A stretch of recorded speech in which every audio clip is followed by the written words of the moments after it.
Sandra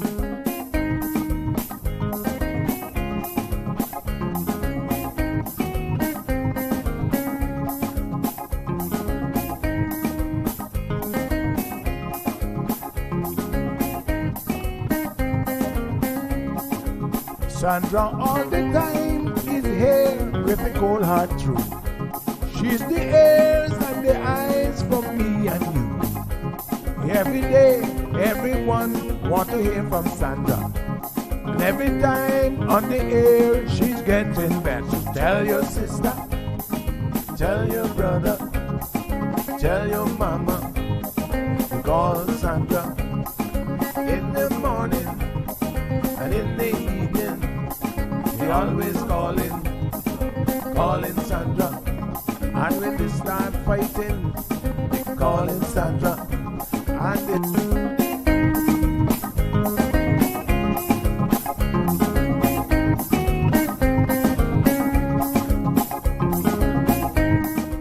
And That's right, folks. Everyone is telling their mama about the cold hard truth. Welcome to another episode with more truth telling, more problem solving, and of course, more tea spilling than ever before. Sit back, students, grab your tea and turn up the volume because class is now in session. Call in at 936-2626 because your voice matters.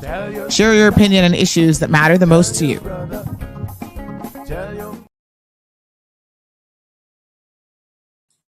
All right. Good morning, folks. Good morning. Happy Thursday. Not such a happy day around here, honey chill.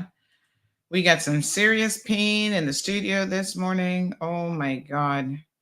Y'all are going to have to just grin and bear it with me this morning. I am in excruciating pain, trying to get some medical intervention sorted out.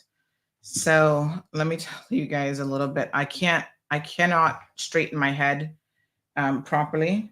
So to help with the pain, you'll notice that I'm kind of turned. I'm trying to see if I can stretch it even. But I'm kind of turned to my left because apparently, you guys, I've told you about this before. When we had the headache specialist on from Health City, remember I mentioned to her that during my, right after my delivery, about maybe a week after, I started having this pain that was primarily in the back of my head. And for years, I didn't know what it was. So it lasted at that time for 8 weeks. It was a constant headache for 8 weeks. And then it eased up and then it came back sometime later. So eventually I went to a neurosurgeon, did an MRI, because of course you always think something horrible is going on. And I was diagnosed with something called occipital neuralgia, which is like there are nerves in the back of the head that are called the occipital nerves, and they run up, I guess, the stem of the brain or whatever. Everything connected to the neck. And so what the neurosurgeon surmised is that when I had my daughter, I had a C-section, and I was sleeping downstairs because at the time our apartment was 2 levels. I was sleeping downstairs because I couldn't really make it upstairs. And so just sleeping on the sofa, I probably just pinched the nerve, and that's what caused it for like 8 weeks straight. My pressure went up, like it was all sorts of drama. So, it happens every so often. It happened a couple of months ago, actually. When I went away with Mary for a couple of days, it happened then. But it tends to be like a dull pain. This is acute. So last night I went to bed. Sometimes I'm using several pillows to try to elevate my neck because especially if I kind of eat late at night, I do know that sometimes I get acid reflux, right? So to kind of prevent that, I'll just basically elevate my head a little bit. And I think that that's what did it last night. I woke up 5 o'clock this morning in excruciating pain. And I was like, oh my God, what's happening? And so I got up a little bit. And then I realized that it's just on the one side. And it's definitely the same pain, but it's really acute this time. So normally it's a lot more dull. And, the worst things always go through your head, like, oh my God, I'm having a brain hemorrhage or whatever. So I know that stretching helps, like if you can gently kind of do that. But I think the neurosurgeon told me all these years ago that if it's really chronic, you're going to have to get an injection in the nerve, basically, which never sounded like a lot of fun. But the amount of pain I'm in this morning, not that it sounds like fun, but if that's going to give me some relief, then we're going to have to do it, because this is, I literally cannot straighten my head. No medication helps. Like I've taken all kind of painkillers over the years, and it's like they have to go right at the nerve and release what's happening in the nerve. So I'm trying to get, I'm in contact with Health City this morning, trying to see if I can get them to sort out this injection for me. Oh, Lord, what a mess. And I do have court this morning as well. So we're going to try to grin and bear it and get through it for a couple hours and then see what we can do. So I need my, so this is why I'm looking like I got a crooked neck, because it definitely is a little bit off this morning. I got my miniature massage gun, so I was using that this morning as well. And there's certain areas where, like right here, when I touch right here, that's where the pain is actually concentrated. But then it does go up into the base of the head and stuff as well. So I think I can use a TENS machine on my neck, right? Well, I'm going to find out here today. Oh my God. It really is. Listen, I'm going to put it on both sides because you have two of these pads. So you kind of have to. Oh God. All right. We're going to try to do this and just grin and bear it. All right. Lord Jesus, what a mess. We just got to get through a couple hours today.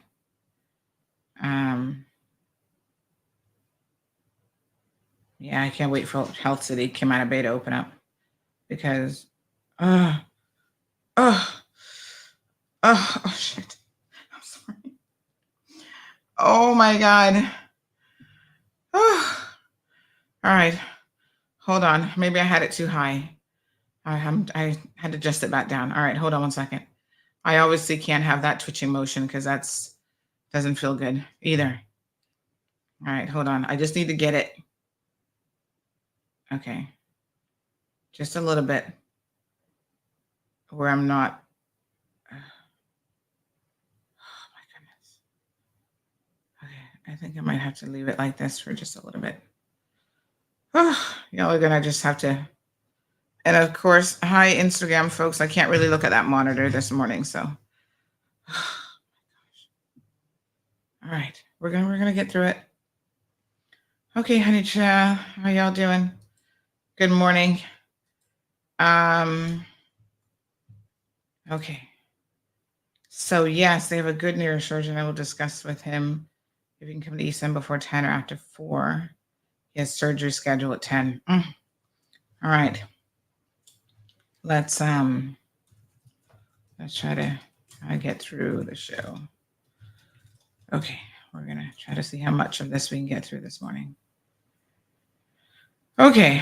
All right. Yep. Oh my God. Okay. Just grin and bear it, honey child. Okay. Let me see if I can turn it up just a tops. Oh my God. I got a heat pad as well. I couldn't find my little, the rubbery heat things that you can put hot water in. I was trying to find that and I couldn't find it, because heat is supposed to help as well. Okay. Oh, Alba, not good today, honey chill. All right. Good morning to everyone. We got so much stuff to talk about this morning, so Let's just try to get through it. All right. So, what a calamity yesterday. About 1:30 in the afternoon, I got some messages that there were about anywhere from 5 to 7 police cars, including firearm response unit, at the wharf, and so something was going on. Then I started to hear that there was someone in the water, some woman in the water, and you know, basically, there was some sort of standoff happening. Right. I thought, oh yeah, okay. I was West Bay Road having a little bite to eat, and I thought, oh, this is going to be short-lived. It'll be taken care of quickly. And needless to say, that definitely was not the case. 3 hours. So I did go by the location. Big shout out to the RCIPS. At first, if you watch it, at first you can see that they're like, no, we're going to cordon off this area. We don't want you here, blah, blah, blah, blah, blah. I'm like, listen, this is old school reporting. I'm trying to just turn it up a little bit to see if I can. I'm like, you guys can't stop people from recording incidents that are happening like right in the public. And furthermore, I don't even know what they'd be thinking, honey child. I'm like, people are going to be curious. Official media, non-official media, everybody is going to be out there recording. So let me be very, very clear. Yeah. By the way, if you're listening on radio, please try to avoid the intersection there, and it's difficult. They're still trying to get it cleared up. It might be cleared up, but police are directing traffic this morning by that A.L. Thompson's Bank of Butterfield actually is who maintains a roundabout. There's some lumber that has spilled at that roundabout this morning. So, oh gosh, I forgot to tell Marlon so he could take an alternate route. Anywho, you don't want to go that route if you can help it, because I'm sure police are on the location, I'm told. Oh my God, I feel like I have a case of Parkinson's or something here with the trembling. I'm sorry.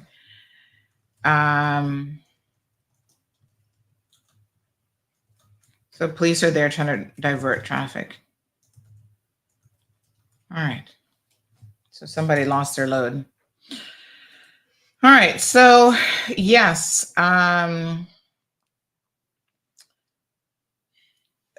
We're going to talk about this situation, but eventually the police said, all right, you can come. We can have you, we'll kind of let you set up here. And they were obviously trying to negotiate with this woman. After 3 hours, it still ended that they, unfortunately, had to take her by force. I think that a lot of people who were watching it thought to themselves, my gosh, why on earth is it taking them this long to deal with her? Now, listen, I think the truth of the matter is RCIPS, they're going to get criticized no matter what they do in a situation like this. As the public, Miss Aline, it's actually technically the Bank of Butterfield roundabout, because they're the ones who sponsor the roundabout, but everybody knows it as the A.L. Thompson's roundabout because right next to A.L. Thompson's. So it's that one there that has to be the most accident-prone spot in all of Cayman. And a lot of traffic goes through there, especially in the mornings as people are trying to get to Westbury Road and they're taking the Hartwell bypass. So just be careful. So yeah. So basically,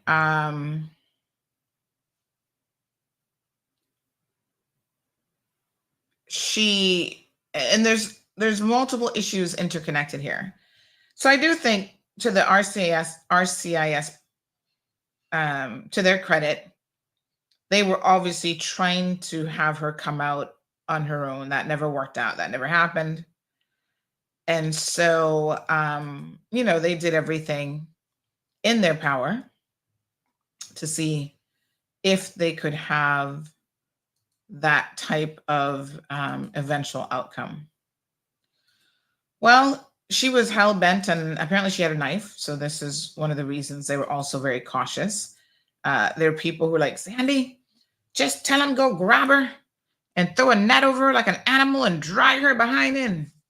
I'm saying it nicely compared to what they were saying. I was like, geez, peace. What the heck?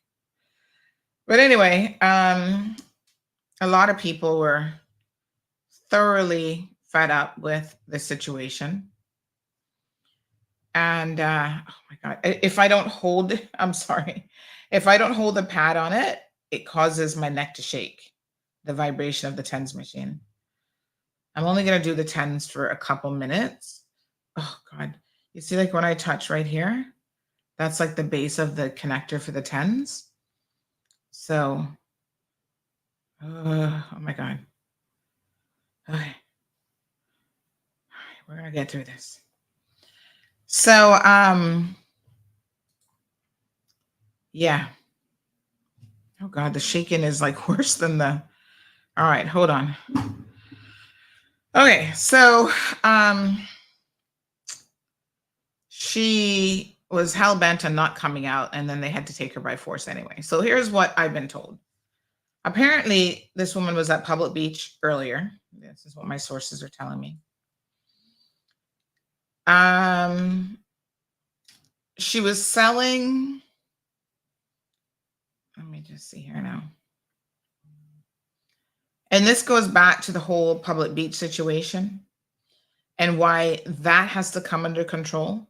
And this is a stark warning and reason why we got to deal with this. A couple months ago, I didn't report on it. I know I was there and I took some notes on it. And for some reason, I never got around to actually writing the article. But there's a guy who appeared before Chief Magistrate Hernandez, and he was selling illegally liquor on the beach.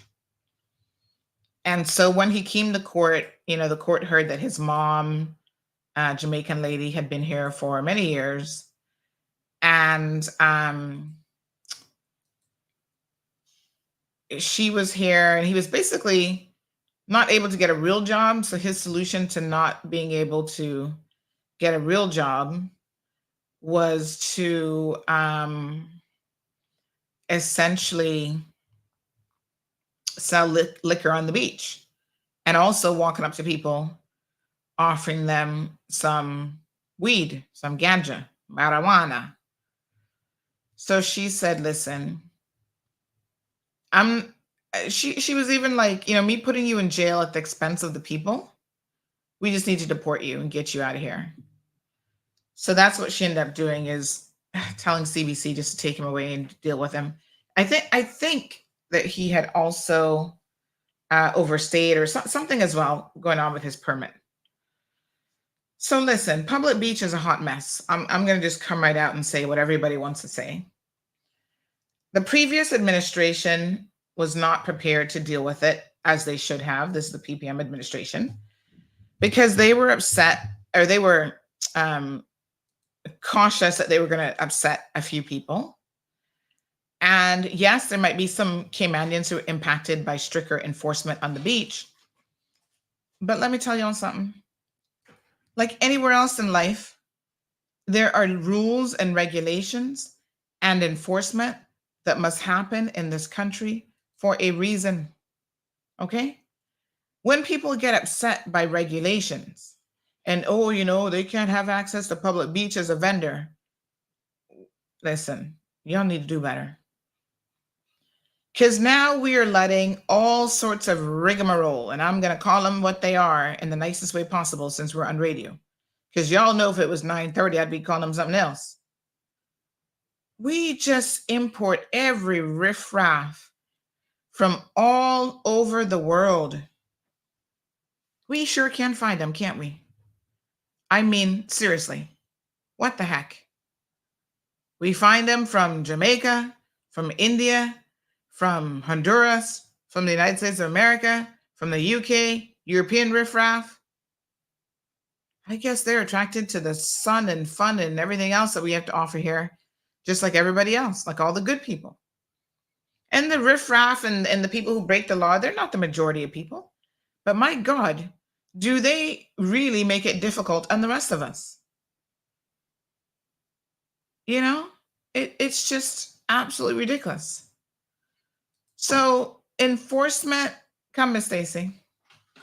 Enforcement is required for everyone, including those individuals, to keep them in check, and all the rest of us also have to follow the rules because there's no other way to keep law and order in our communities. The thing is, most people, most law-abiding citizens don't mind rules. You understand the necessity. Thank you, Sujit. You understand the necessity for the rule of law. You understand that if we didn't have laws and rules and regulations, our communities would be chaotic. I sit in court all the time. I hear that, especially in summary court, I hear the magistrates even talk about planning regulations and why they're in place and how people can't just ignore them. There's a nice little Caymanian family recently in court, older lady, their lawyer's like, oh yeah, they're so sweet, they go to church. The judge is like, I don't care about all that stuff. There's a reason why planning regulations are in place to keep people safe, and you have got to, if you get an order from planning, you've got to adhere to the notices.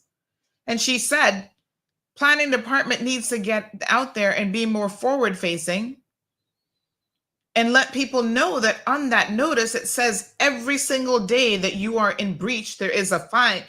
My apologies, there's a fine attached to it. And so you're going to get yourself in trouble when you show up in court because you're not following the laws of this country.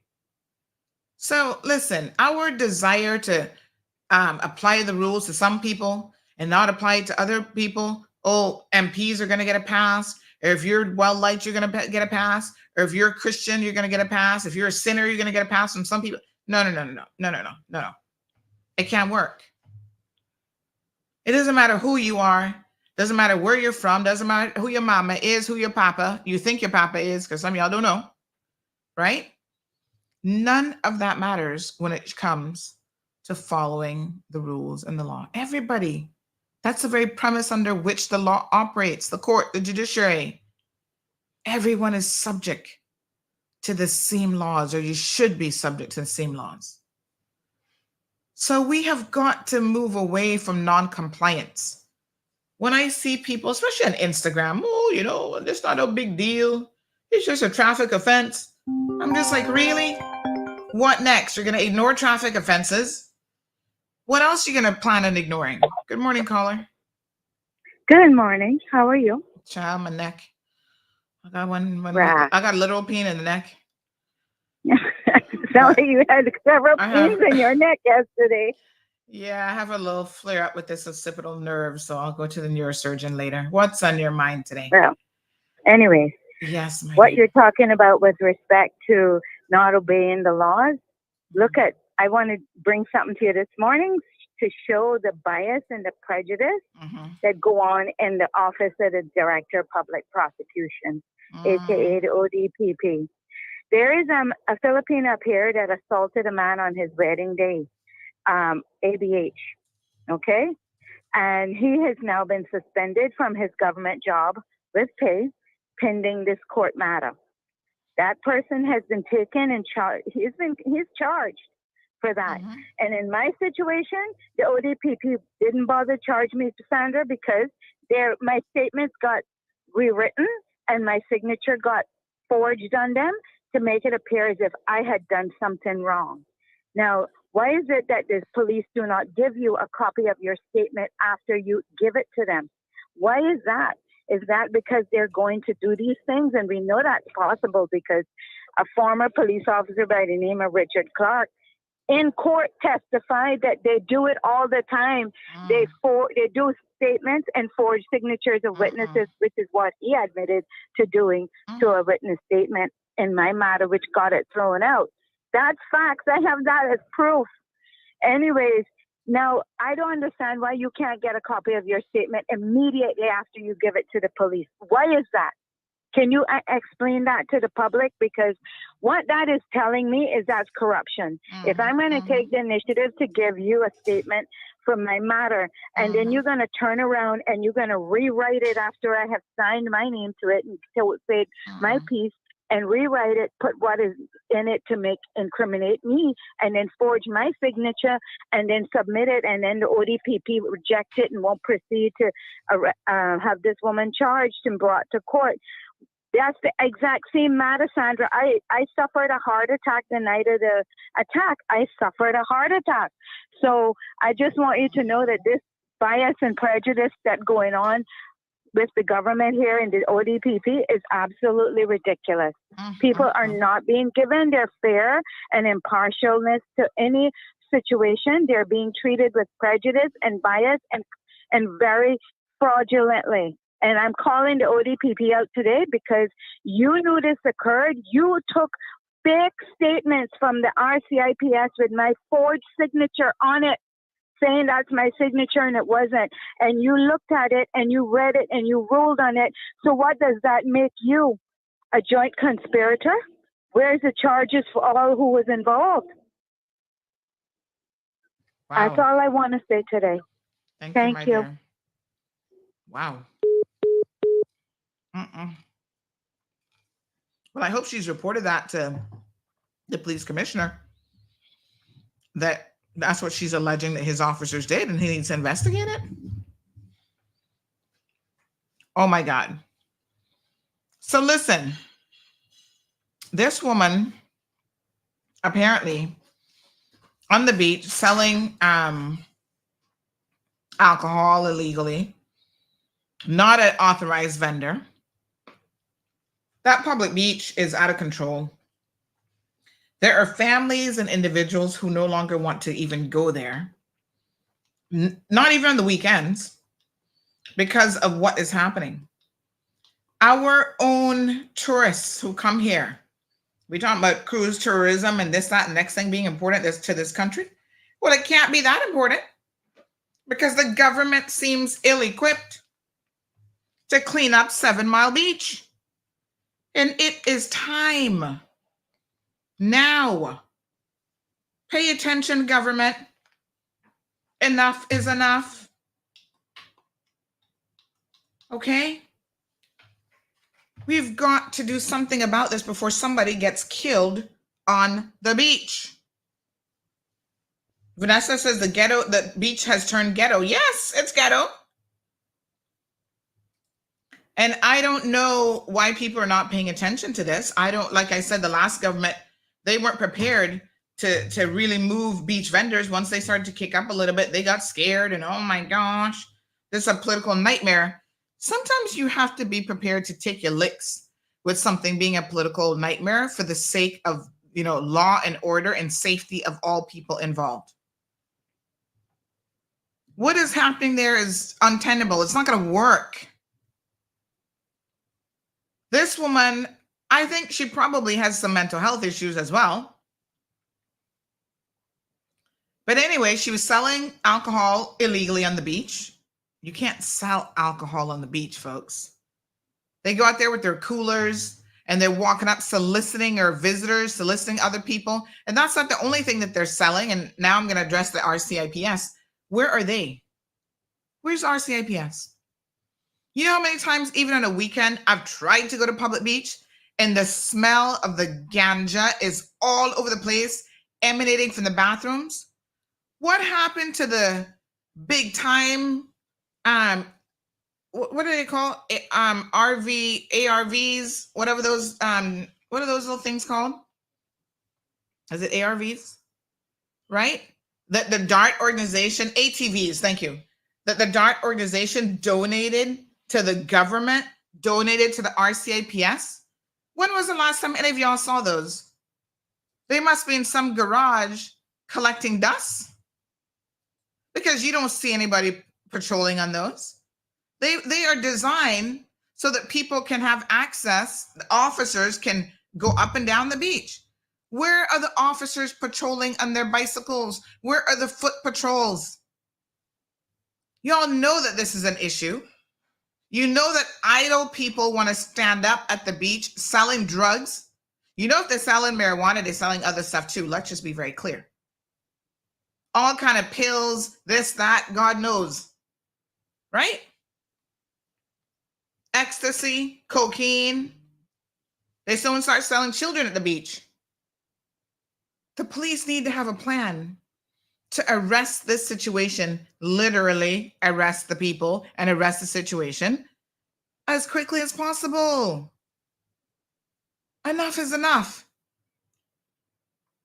The fact that this one woman is so rogue that she could stab a DCI officer yesterday who was trying to get her to comply demonstrates that even the DCI officers, although they have, policing powers, they have enforcement powers, there's some things that they are simply not equipped to do. That's why police need to be there. I mean, look at what they had to do yesterday to bring this woman under control. Fire off a gun. Like, seriously? Now, I don't blame them, because she's lucky that she's in this country, because if that was America, they would have shot her a long time. I'm not saying that's the right thing to do now, because America's shooting people who taking hot water off the stove. What I'm saying is the response, you wait, you allow things to escalate. This isn't anything new. We need to stop playing dollar house with people who want to come to this country, and Caymanians too, let me be very clear, they're not being excluded, who refuse to follow the laws. Good morning, caller. Good morning, Sandy. How are you today? Darling. Got some pain, but we're going to fight through it. Well, don't take them painkillers now. No, I have to go get an injection, I believe, but anyway. Okay, I was speaking concerning where is the police in certain matters. Sandra, what you have to realize is that things like that, riding the bicycle on the sidewalk, somebody walking along the road and just turning in and you urinate right there, go to the beach and sell whatever they want to sell. You got to realize that that is a norm in many of the Caribbean, especially countries. Well, it has never been the norm in Cayman, so. Yeah, but Sandra, where the police come from, that is a norm. So to them, that's not against the law. They don't study law here in Cayman, because where they come, that's a norm. It's a norm thing to just go and urinate on the side of the road. It's a norm to sell a little something there, a little something there. It's a norm to smoke some ganja. That's a norm. So when that go up and you see it, it's a red flag. When that go up there, that don't really catch their attention because it's a norm where they come from. Right. If you notice, there's a lot of cars running around here with red headlights, blue headlights. The police do nothing. I see them pass and do nothing, Sandra. That is against the traffic code law. The only front lights you should have should be white and amber. The only back light you should have should be red and amber and white for reverse. That's in the law. That's in the traffic law. So even if you add white lights to the front of the car, that is against the law. It says you should only be what the car is manufactured with. So all these things that you see happening, it's not that they don't want, I guess, to do I guess I don't know if they know the law. Mm-hmm. I really don't know if they study the law or if they just put them out there and 2 weeks or 3 weeks, 6 weeks, something, and then call them a police officer. Mm-hmm. So all that is a norm for them. Mm-hmm. The biggest deal going for that is the paycheck. You know? Wow. So you turn up for work, you put in your hours, and you're going home. Mm-hmm.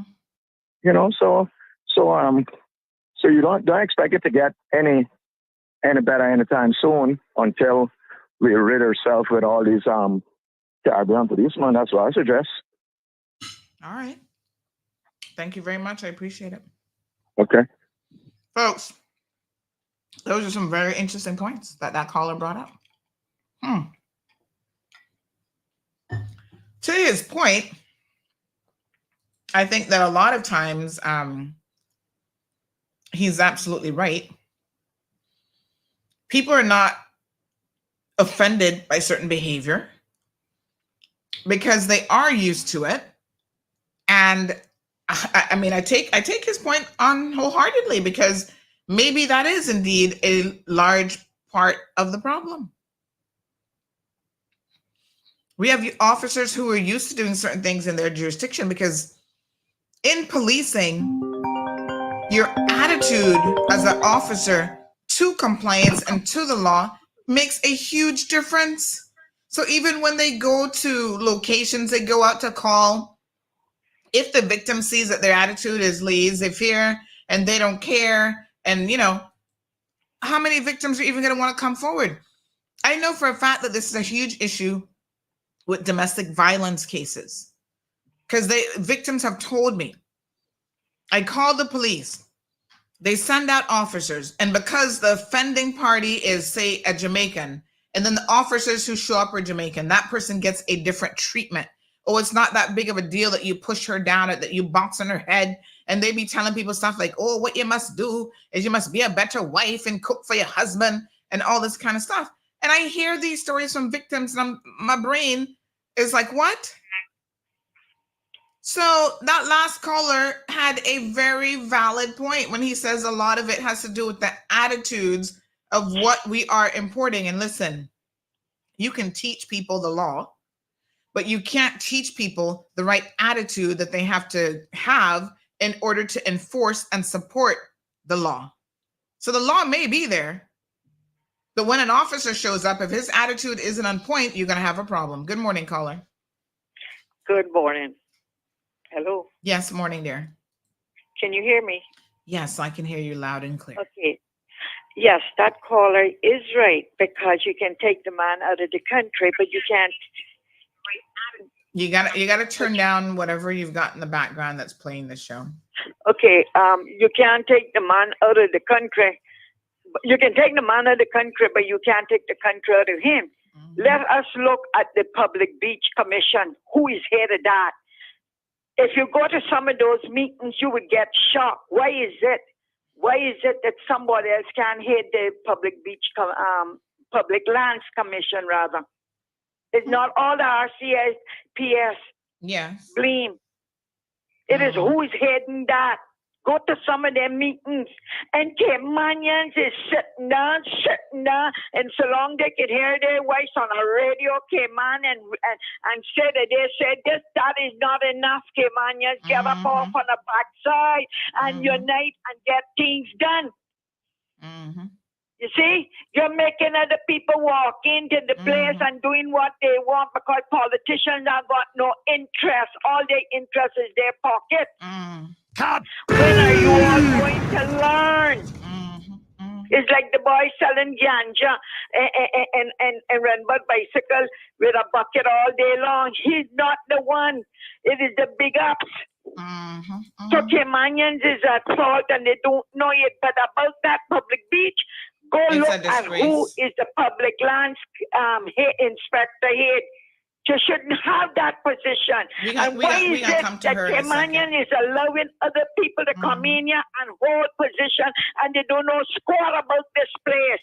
Can you go in their country? You said about any of these other Caribbean islands, giving away statuses and doing what we allow here and making people to come here to change a law to please you and all kind of stuff. Caymanians is to blame and nobody else. Sitting down. So long they can get to talk. Right? And right things. No, we have to unite and stand up and don't wait on your parliament people because them clowns is a waste of time. And all they is enough for themselves. You go one in West Bay, he don't even have an office. And yet he collects money that government's supposed to be paying for a place to be ready for staff and for a certain amount of money to be used in a community. And he's walking with that. And how much that is? Nearly $400,000 a year. Okay? So Caymanians is to be blamed because the place belongs to us. We are the people. Yeah. We are the generations after the seamen went out there and gave us what we have today. Okay? So get up off on the backside. And that Public Lands Commission inspector, whatever you would call her, what is she doing? Well, I don't even know if she's in the position because apparently there was some investigation surrounding her and she was on leave. But she had time to send me an email yesterday, so we'll address her in just a minute, honey child. Well, anyway, that is my piece this morning. Thank and you, the man my who darling. called just now, he's right, because some of these come from little Caribbean, and I've got nothing against the Caribbean islands, but have anybody this morning been through the Caribbean islands and see the kind of rooftop they got? Do you see the way they live? They got beautiful country, they got beautiful beaches, but they're still so damn primitive and backward and off on it. And you go there, I mean, come on, man. And they just make these people come in. It's like, let me make the whole thing. Anything will do for them people there. And Caymanians, and they're sitting down. And I guess sitting down. Sandra, I thank you for everything you try to do to bring light to some of these thick heads that don't got no sense as Caymanians, because some of us act like we don't have no sense, like we don't know what time of day it is, like we don't know what's going on. But I thank you for what you're trying to do. Thank you, ma'am. Well, that's some truth bombs. Let me give her another kaboom. Kaboom! That is what you call dropping some truth bombs this morning. Caller, you need to turn down that radio for me when you call in, please. Good morning. Good morning, honey child. What a How hot are mess. You? I'm right here trying to make it through the morning, but I couldn't even take a break this morning because we had such important issues to talk about. Honey child.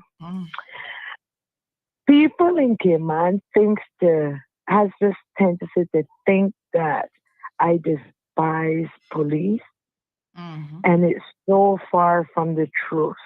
It is because they're not doing the job they're hired to do. Graham was 100% on point.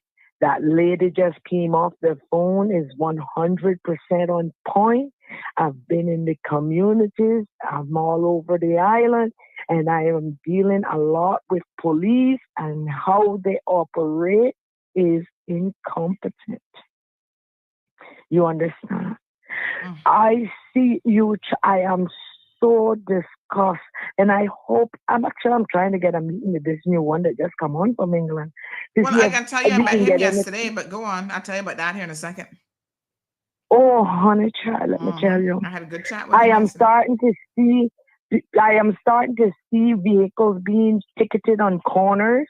I am starting to see vehicles being ticketed in our communities. Look at what Marie Martin Primary School had to do. Put chains up by their fire.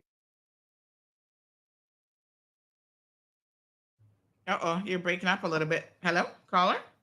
Yes, hello? Yes, ma'am. And we could not get the police to ticket people for parking in the fire lane. You understand? It is outrageous how the police are not doing their job. And it's exactly what Graham is saying, is because where they're coming from, majority of them are Jamaicans, and it's a norm for them.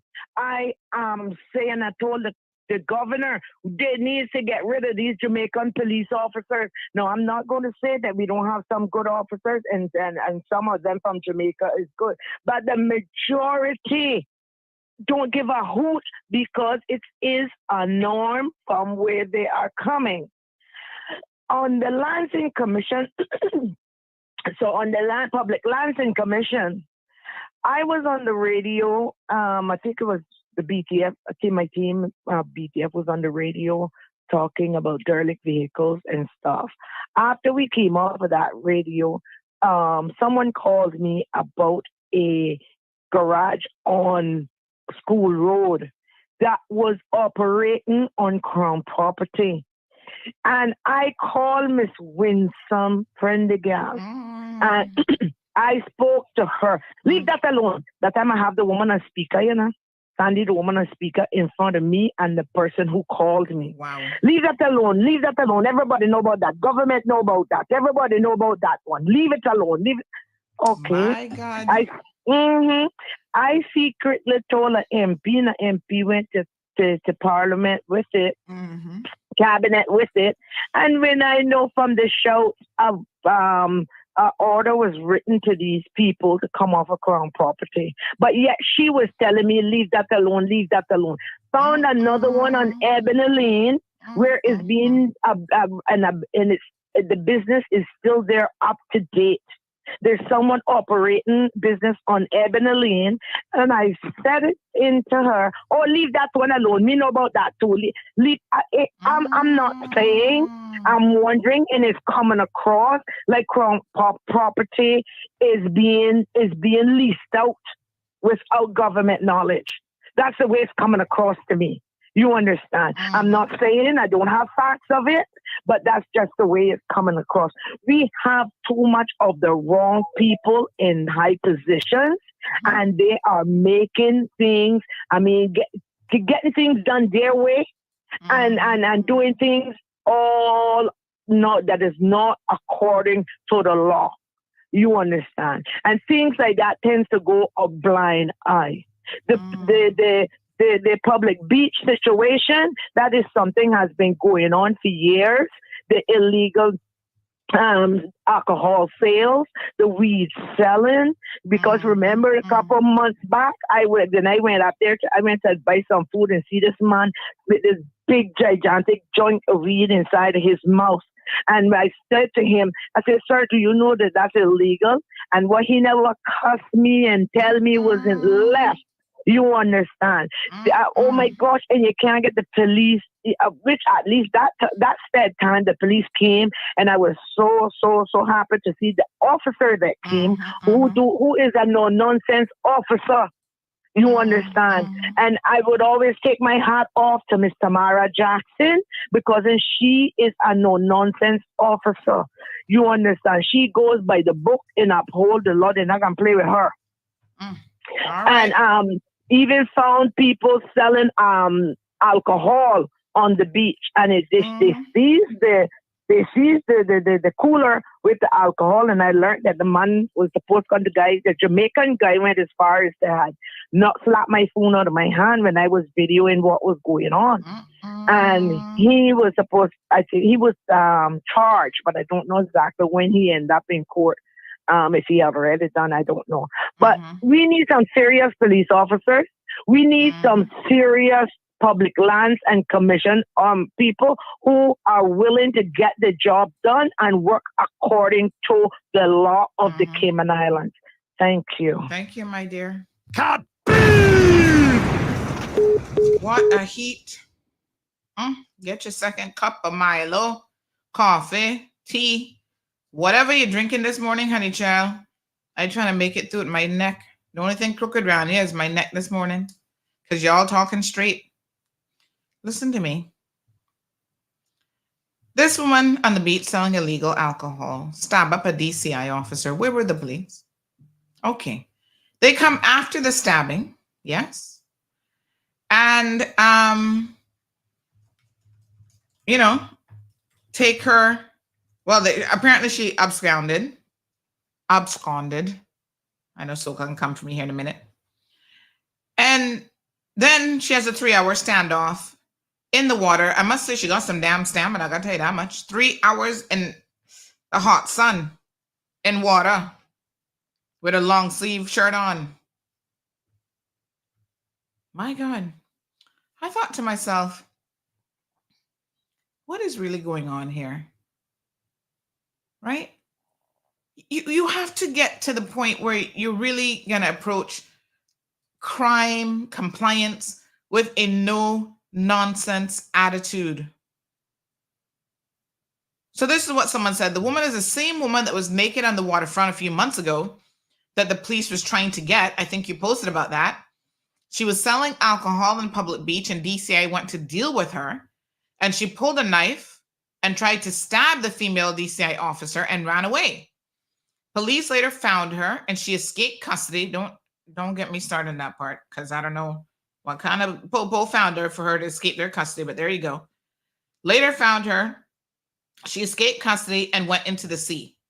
When they were arresting her, she also cut an FRU officer because she still had the knife. Wow. So all of this started, and this is a part of the story that we got later on. All of this started, I'm going to show you guys some video footage here, at 7 Mile Beach. Let's watch the first video.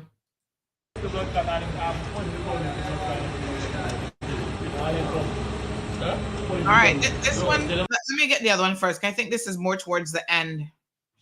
There's an armed officer in the water. Oh, shit. Oh, shit. All right.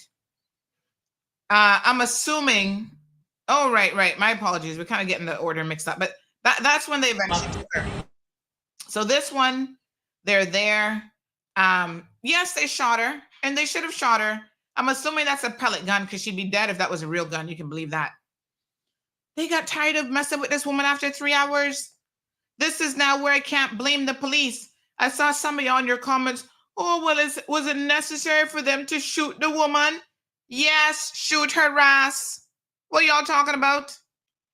Shoot her, yes. It's just a pellet gun from what I can see. She'll be just fine. So, yeah, they shot her. I was saying to myself, it occurred to me that they would have to take her. I suspected as much that they would have to take her by force. And so my thing was, they can't use a taser in the water, obviously. That's not going to work. So how were they going to do it? Well, good for the officer who got in with the pellet gun and dealt with. He did what he had to do. They tranquilized her. Well, they don't seem like that was no tranquilizer. I can show you next footage here of her still arresting, still going on. Look here. Really? Listen to me and listen to me very, very carefully. If this was Jamaica, y'all don't know. All my Jamaican friends and listeners this morning, tell me something. If this was downtown Kingston, if this was Mo Bay, if this was any beach or river in Jamaica, and the police had to, first of all, there would have been no 3-hour standoff. Police wouldn't have messed with her for no 3 hours. She would have been shot with a real gun in Jamaica a long time. Now, I'm not saying that that's what we want for our little rock, our little country. But what I'm saying is we are playing different games with these people. They are serious. This woman has a serious problem, If she was a seaman who was naked on the Iron Shore, as has been said before, can we please find out what her immigration status is in this country and order a deportation request immediately? Can somebody over at WORC also grow some gonads and get on the job? Let's stop playing games with people. We have immigration rules, and there's actually a section in the immigration law. Even when you have status, even when you have PR, you have to be a person of good character. And that should be maintained and sustained. Once you have proven yourself, because some of y'all not proper out of order, once you get status, you believe you somebody, right? And that's when you start acting the fool. We need to remind you that there is a requirement in the law for you to be a person of good character and to maintain that. And once you start to step out and want to break laws and pull pull knives or DCI officers, it is time for you to go. We have a flight to Jamaica every single day. We have a flight to Miami every single day. Whatever your destination is, we could either send you direct to Kingston, Mobay, or we can put you on the plane to Miami, and Miami International Airport goes all over the world. Let us start deporting some of these people. They're undesirables, and we don't want them here, and we're not playing games no more. That should be our attitude. Good morning, caller. Good morning, Sandra. Morning, my dear. Oh, Lord of mercy. I'm going to tell you, boy, there's so many layers to unpack with this onion that you really don't even know where to start. But let me start out by asking you this question, please. Mm-hmm. The story goes this. The woman was down by the supposedly public beach. That has been commandeered. That has been commandeered by a bunch of people who don't want to follow the law. 7 Mile BI Arch is what it is. Huh? They don't beach no more. It's a shit show. Just remember, we're still on air. All right, I apologize, but that is exactly what it is. Top to bottom. All right. So my first question is this.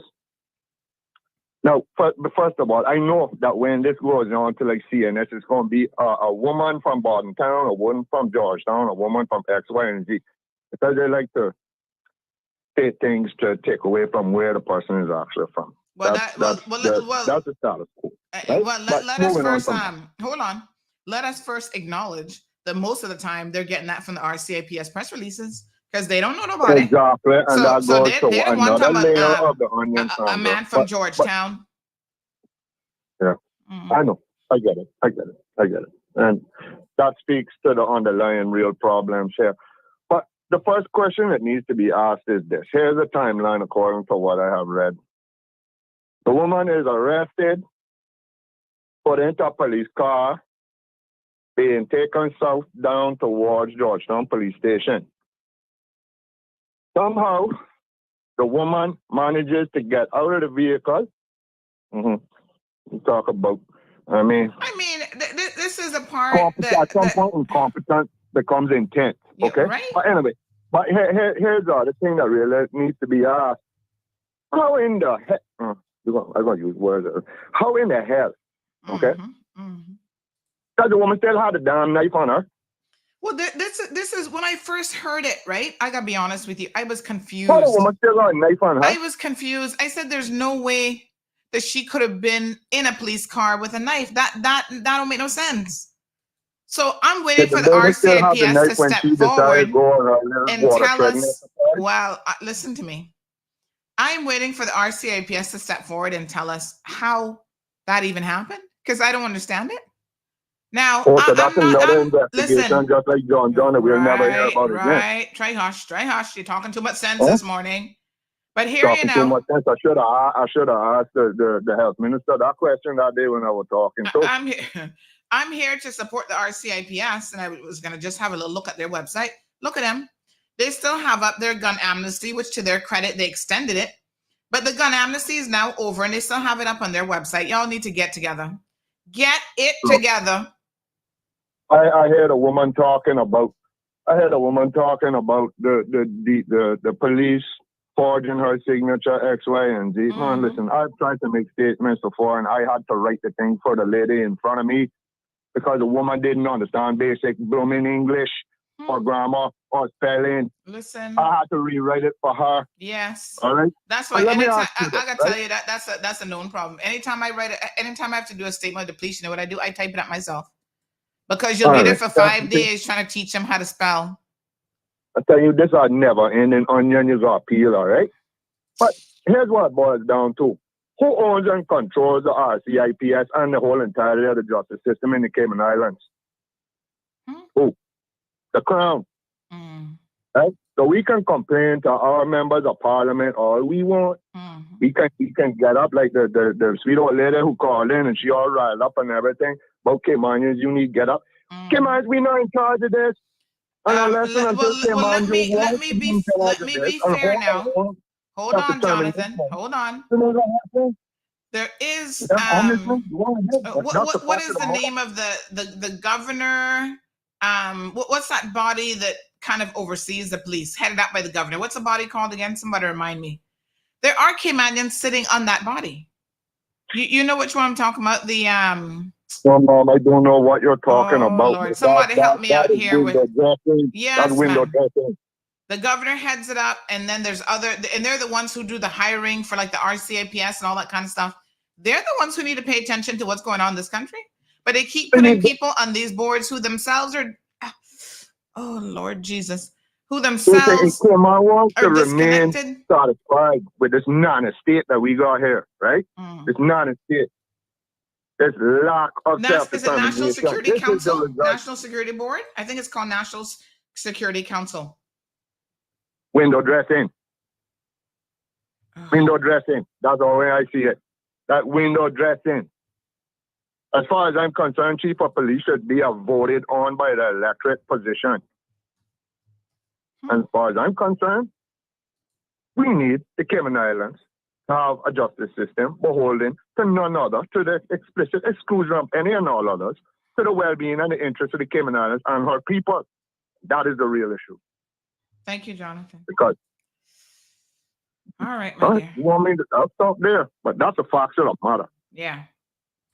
All right. No, I mean, listen, without a doubt, and like I said, I do my best. I was saying this. I actually got to meet the new, what's his title, Deputy Police Commissioner yesterday, that they've just appointed from the UK.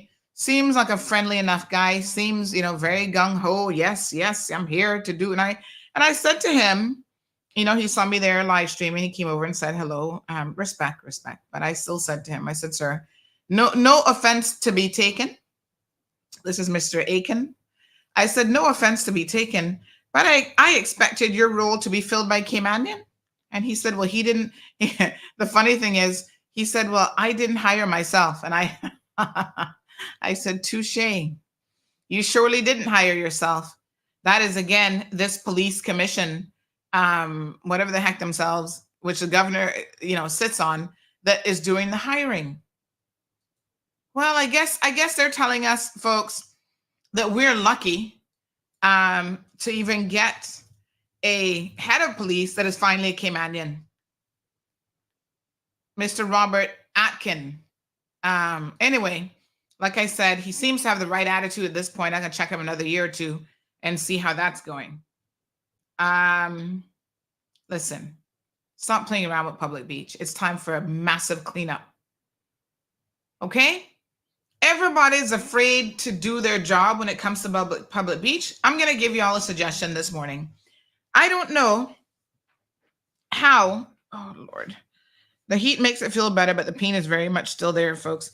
I don't know how, to be honest, this woman was in any sort of a police custody. I hope to God y'all aren't telling me that the woman was actually in a police car with a knife. How did that happen? Where'd she get the knife from? I mean, Carla, you're flabbergasted. I saw your comment like, wait, what? Are you kidding? She was in police custody. Says Carla, so you mean that they didn't disarm her when they first took her in the car? I don't know. We need some details from the RCIPS. They need to step forward and tell us what the hell happened yesterday. Good morning, caller. Morning. What did you say, we have a new commissioner of police? No. He's the assistant commissioner of police. Oh, that's the official title. Oh. Lord Jesus. The problem that we have here is the laws are structured not to look out for the interests of the Caymanian people. The UK's obligation to the UN under Article 73 of the Charter is to look out for the interests of the inhabitants of the territory. That's paramount. That's the word used in the article. The UK came and legislate a constitutional order that said the opposite. And we were okay with it. And when I pointed out to leaders, they look at me like they're dumb. So how are you going to look out for the interests of the Cayman people if the law says that the interests of the UK is the Constitution order says, contrary to the UN Charter, that their interest is more important than ours. Mm-hmm. That is the problem. And you know something else? Mm-hmm. This part, people, unfortunately, I think is going to learn the hard way. When they were setting up the regiment, I made them admit that what they were doing is setting up a military. They were very reluctant to do it, but they eventually did. And there's a phrase in that act that talks about the interests of the regiment. What interest does the regiment have other than the interests of the Cayman people? You understand what's happening? They're putting in place things. And when they start using those things, the Cayman people are going to understand what's really going on. Now, this thing about rule of law, the governor is responsible for good governance. Why are we paying her if we're not getting good governance? I mean, if your employee wasn't performing, what would you do? Fire him. Simple. That's right. Thank you, Danny. Hopefully, the judge in your case could begin a trend that takes us in the right direction. Take care. I appreciate it. So here it is. Thank you to our A students in the class who are paying attention. Sent this through. This is the Police Service Commission is what it's now called. Headed up by the governor. She's the chairperson of this. And other members, Richard Barton, Graham Hampson, Andrew Mundy, Richard Coles, and Kenrick Hall. Not for nothing, but even the makeup of this commission has me concerned.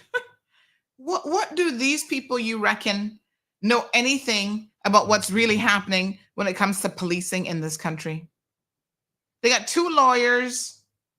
I don't know who Andrew is. It says law enforcement advisor from the British Consulate General, Miami. All right, Richard Coles, experienced lawyer as well. So that's three lawyers. And then Mr. Kenrick Hall, member of the Anti-Corruption Commission and a longtime officer in the police service. So you got three lawyers and two law enforcement people and the governor, which, I mean, let's be honest here. The governor isn't going to know what's going on. She's going to take their advice and whatever they tell her to do, I guess. She's just there to go along. Somebody says who we need to really hold accountable is the UK for this hot mess, because they're the ones who are hiring the top brass at the RCIPS. And of course, we don't have any power. Let's be very, very clear here. We don't have any power over the governor. We don't have any power over the UK. We can't call the governor up and say, oh, we're going to hold her accountable for anything. So someone said the real concern is holding HE governor's office accountable for RCIPS, the civil service, elected individuals, seems to have some fear about that. I don't know if it's fear or they know that they actually can't do it. And I'm going to be honest with you. The last governor, I don't care what people want to say about him. He seemed to have had a very discerning spirit that, as nice as this current governor is, and no disrespect, Miss Jean seems like a really lovely lady. But that's not what I don't want a governor who's lovely, to be honest. I don't care about that.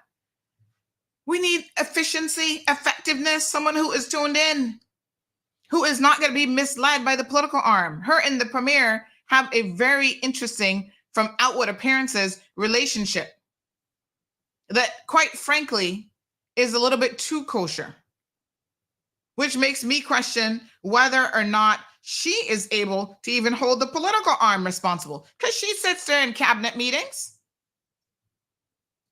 She sits there and listens to the nonsense that's going on. Who's holding who accountable here? Nobody. This is an S show from the top all the way down. And unless the people start to demand better, we have to demand better election time over elected officials. But as one of the previous callers said, that lady, we also have to demand better of even non-elected individuals, the civil service, the police, the governor. Everybody has to know that the people are sick and tired, and we are fed up, and we want change from all of these different components of who actually run this country. It's not just the politicians. It is the civil servants. And unfortunately, some of those come in with the wrong attitude. I'm not going to have time to get to the HSA today, but let me tell you, the HSA is on my radar. And when I hear that certain senior managers at the HSA are going around telling people in their organizations, oh, don't worry about this board who are trying to hold us accountable. They'll soon be gone. We got a problem. Huh? We got a serious problem. But they coming. Today, they lock out today. They better be lucky that my neck crooked and I can probably only take time to go through one topic. It's just ridiculous. What exactly are these people doing? The assistant commissioner, he said it right. He said, I didn't hire myself. Sir, you're absolutely right. Poor Mr. Brad Ebanks sitting there in the wings, going to training overseas, attending this, attending that. What is it does a Caymanian have to do in this country to actually be able to get promoted and take top positions? I'm just asking the question. This is ridiculous. So the takeaway here, folks, is public beach needs a cleanup. Now, here's my solution to it. First of all, fire and get rid of the head of the Public Lands Commission. She's not doing her job anyway. I'm going to show y'all an email that she had the audacity to send me. I just saw it this morning, in fact, and I had to chuckle at it because Miss Winsome, or whatever her name is, must have fallen and cracked open her little knucklehead for her to be sending me that kind of message. What? Sometimes I have to wonder who these people actually think they are. Clearly, in their minds, they're somebody special. Oh, we have to bring them back to reality yet today. RCIPS. If you need to get out there and help DCI, help the other enforcement arms who are not armed with anything but a pencil and a notebook, you need to provide them with backup and assistance. I hate to tell you, but even our animal control officers are being attacked now when they go out in the field. So we have to think carefully about what this means for the protection of these different enforcement arms. It's no longer the case where they can go out there and feel safe in doing their job as enforcement. So take police with you. That should have been prearranged. DCI, pay attention now. Because it's not often that y'all are doing your job either. You're not enforcing a whole lot. There's too many rogue people around here without licenses doing the most. So when you finally send someone out to do some enforcement, think a little bit smarter, honey child. In this day and age, you need to take the popo with you. And make sure at the very least they have that little pellet gun that you saw them use on this woman. Something. Because I tell you what, your little notepad and pen and pencil isn't going to protect you from a knife, huh? But even the popo. Explain yourselves. How the heck this woman gets in a police car? Let me see what one of my sources here revealed. Give me 1 second. They say, yes, she escaped custody from inside a police car and apparently still had a knife. Lord Jehovah. How do y'all explain this kind of thing? You mean to tell me you don't check people before they get in a police car? You don't disarm them. You don't pat them down. You don't put them in handcuffs. Was this woman even in handcuffs? How did she get in the police car and then be able to jump out with a knife? Caller, just turn down your radio for me, please. There's just too many questions. Like, this whole scenario makes zero sense. It's illogical what has happened here. And y'all need to step up this morning. Y'all should have been on the radio stations. You should be issuing a real police statement. Let me see what they sent out, if anything, about this, to be able to tell the people what actually happened yesterday. Good morning, caller. Good morning. I just wanted to tell you that I sent you a WhatsApp message. Oh, okay. I gotta look on this other phone over here, child, but my neck is, oh Lord, I gotta turn it the next way. All right. It's on this number. Yes, okay, no problem. I'm having a look now. Thank you. Okay, my dear. Let me see here now.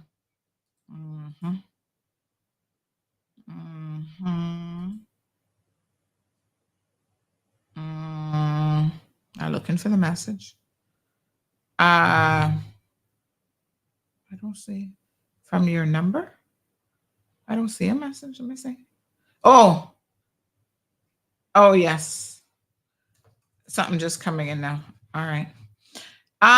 So, okay. Maybe, I don't know if it didn't get delivered, but I'm only seeing the last message from Monday. So listen, folks, there's just too many questions here and not enough answers. And quite frankly, this is something that could have ended a whole lot worse than this. We're just grateful that it didn't, that none of the officers were, severely injured. I'm just trying to see. No, the Popo has not even written anything about this incident. Nothing. The last release from them was yesterday. It says man arrested on suspicion of manslaughter. That's after we emailed them the night before. Bontown man. So between the 9th and the 10th, they didn't have any press releases, and the only one yesterday was about this man being arrested. Nothing about this incident. Oh, Jesus. Police. I mean, I'd be trying to help y'all, but y'all make my job so incredibly difficult. A major incident that involved an attempted attack on an enforcement officer at DCI. 3-hour standoff. The woman had to be taken out by force, and y'all say nothing. There's nothing this morning about this. Are y'all kidding me? It can't be the case that you all would have missed the memo and how important of an issue this was for the community. Folks, I was there live streaming it, huh? One video must have about 50,000 views already. You see, RCIPS, this is where y'all are falling short, and you make yourselves look bad. I'm tasked with pointing it out.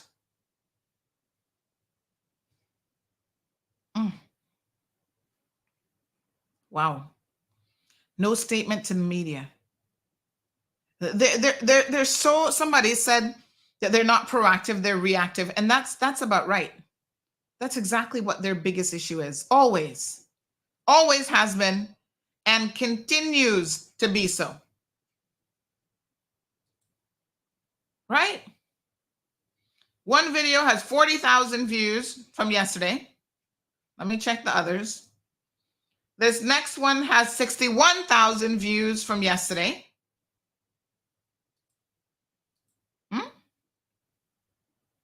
And let's see the one of her being arrested, see how many that got. And you mean it hasn't occurred to anybody at the RCIPS PR division? This isn't a 9-to-5 job. This was a major incident. You should have sent something out from last night, informing the public of what this was all about. 23,000 on the next video. Slackness. Andrew, good morning.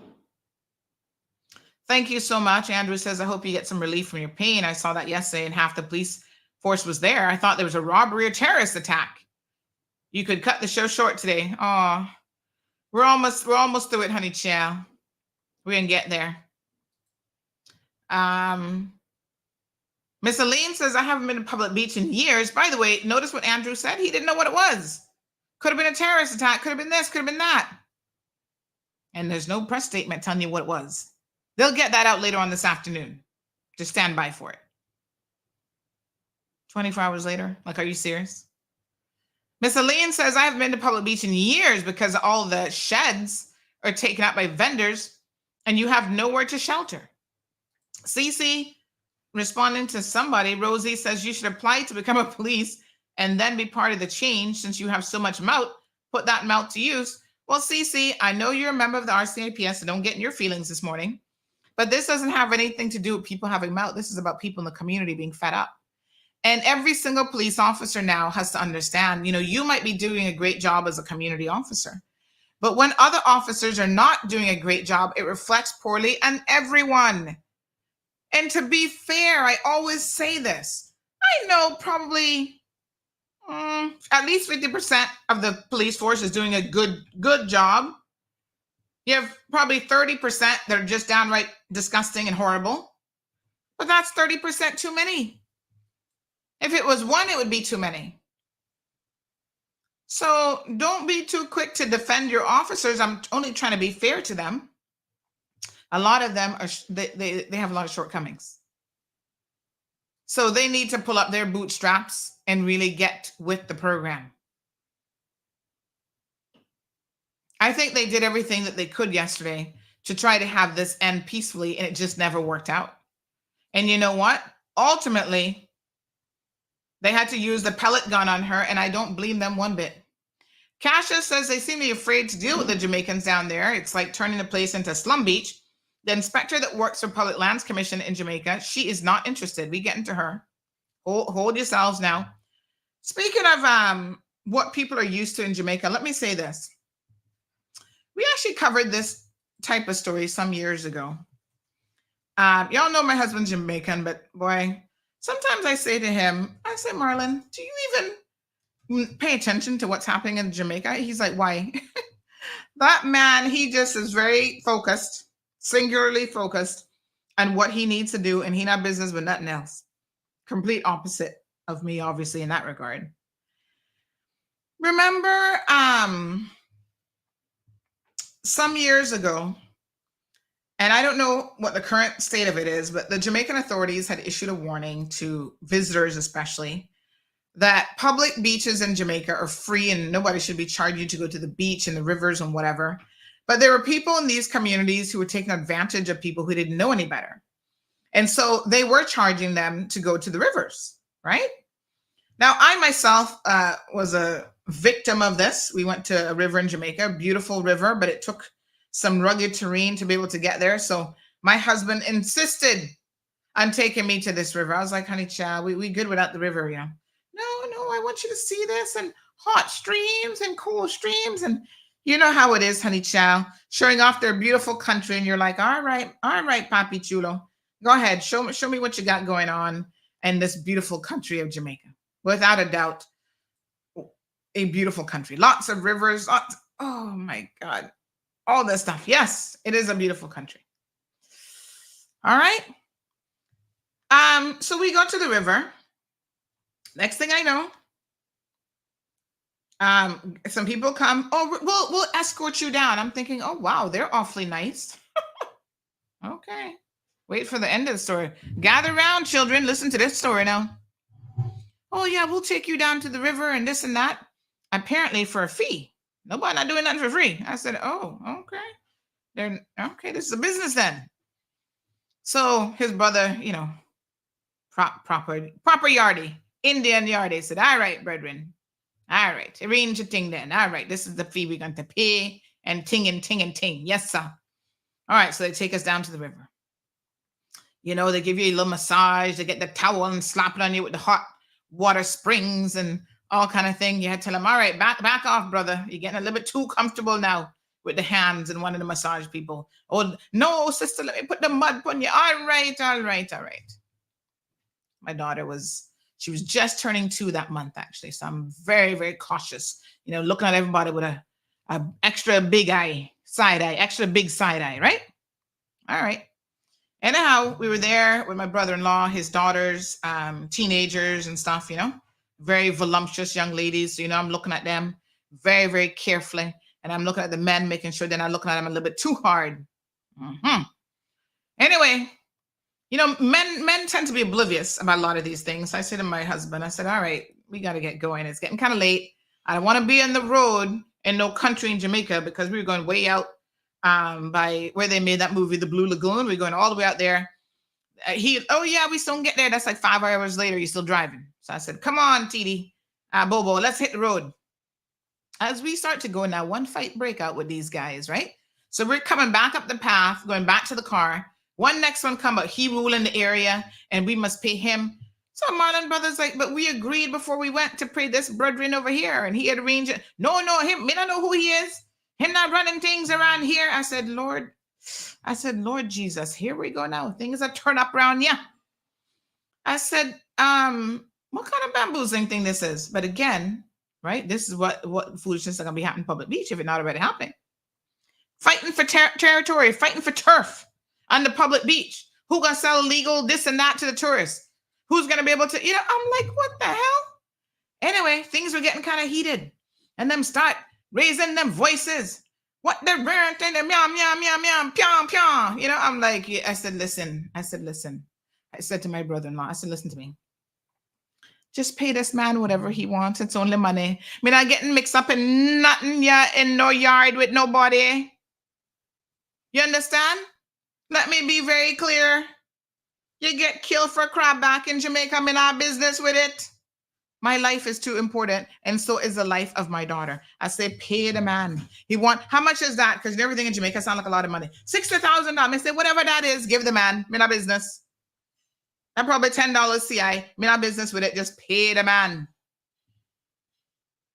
So then I said to my husband when we get on the road, and I said, you see, this is the kind of foolishness I don't like. Me not into this kind of thing. That's why I'm going one place. Hurry up and get me to my destination in broad daylight. And I'm playing no games with you people. Oh, this and that, and his brother. Da, da, da. Well, the brother. Oh, I'm a legal firearm owner. I say, here you know. I say, don't come with it. Funny enough, not long after that, we came out, and there was a whole article with the Jamaican authorities warning people. Don't fall for these scams on the beaches in Jamaica because this is what they're doing. They're charging people. They have no authorization to do it. The rivers in Jamaica are supposed to be free. Yada, yada, yada. One big mix-up thing. And there was some incident where a man actually lost his life over some river mix-up bang-a-rang situation. I said to my husband, I said, you see that? You see the same foolishness I'm telling you? So wake up, Caymanians. Because I'm telling you all that once again, it's only going to be a matter of time. I'm actually trying to find the article. It's only going to be a matter of time before this is the sort of thing that is going to be happening in Cayman. Attempted stabbing of a DCI officer. They're fighting with each other and arguing in front of guests, right? Over public beach land. What the hell? Enough is enough. Andrew says that the police have several ATVs and they should be on the beach with a lifeguard station for emergency. They're not there. I don't know where the police are. In my opinion, there should be 1 to 2 officers on public beach, given the number of people alone and all sorts of incidents that happen there. They need to be there every single day. There should be a unit of the RCIPS that is for patrolling public spaces such as the beach. In fact, someone else pointed out here that there is on Coalwood Beach in Bodden Town, there's also a real issue there with one whole pile of hot mess of a situation going on there as well. No private vendor, said this person, should be allowed to do business on our public beaches. There isn't enough space for the few Caymanians that want to go there and enjoy the beach. The Coed Beach in Bontown is famous for the cabana of Lost Ambition. I like that. The cabana of Lost Ambition. All they do is sit all day, play dominoes, smoke and drink, and do nothing else. And their MP, by the way, thank you for that. Somebody said too cozy, not kosher. Thank you. Their MP, by the way, he supports that kind of nonsense. Yep. That way he be giving y'all money to go and get high even more. What a hot mess. I can't go into overtime today because I got to go to court, but I do want to address this woman. Vicky says, what do you expect when you look at who is the Inspector of Public Lands Commission? Why is it that a Caymanian is not in that position? Let's talk about her in a second, Vicky. Good morning, Miss Sanya. Says Sandy, they need to stop all vending on 7 Mile Beach. It's a disgrace. Too many fights and altercation, even with tourists. You see what I'm telling you? You see the hot mess here now? I refuse to go to the beach because of its drama with the vendors and some drivers too, and ganja is selling down there. One vendor is in court now for pills sold by her. It's a sad state. Before COVID, no vendors were there. Let's get back to that. You got police, only drive through, don't even stop. They need police with balls. Oh my God. Unbelievable. They really need to address the situation. We need a complete cleanup. And they need the elected arm of government to be in full support of this. You see, you can't have the elected arm of government placating to these people like, oh yeah, we're not gonna make them stop your vending. And then the police trying to do a job. Everybody has to be of a singular voice. Blair, good morning to the beautiful Blair. She says, I was told by a friend that they went to Public Beach a few weeks ago and was approached to rent a jet ski. While they were in the water, another person came up and offered the same ride for $1 cheaper. The two men got into a fight and a knife was pulled by one of them. Absolutely insane what goes on there. You see? So this knife-wielding crazy woman yesterday apparently is not anything unique. It has happened before. This is just the first time we've had a 3-hour standoff as a result of it. Louise says, Sandra, we have a real problem at Rum Point. Look, you know. We used to go there to enjoy the water every Sunday. Now it's all weed smoking all day, all the young kids, male and female, and nothing is being done with that, all ignored. RCIPS, please pretend like y'all are awake this morning and tell me, what are you going to do to address this? The people are saying loud and clear that the beach spaces are a problem. Get a plan of action in place immediately. Kasia says people come here from failed states and they're running this country. It won't be pretty when they get through with it. Undisciplined and not inclined to lawful behavior. Mm-hmm.